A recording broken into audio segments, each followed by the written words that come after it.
வணக்கம். இப்பதிவினை முதற் தடவை பார்ப்பவர்கள் அல்லது ஏற்கனவே பார்க்க தவறியவர்கள் சப்ஸ்கிரைப் பண்ணி பார்க்கும்படி தயவுடன் கேட்டுக்கொள்கிறேன். தத்துவங்கள்.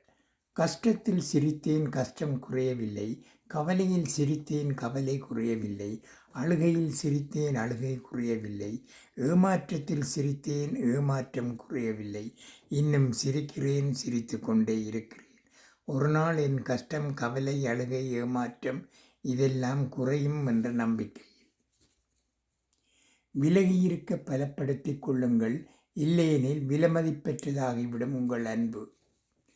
நான் யாரிடமும் அதிகமாக பழகுவதில்லை, காரணம் பயத்தினால் அல்ல, பட்டது போதும் என்பதனால். நேரத்துக்கு தகுந்த மாதிரி வாழ்ந்தால் வரலாற்றில் கூட இடம் கிடைக்கும்.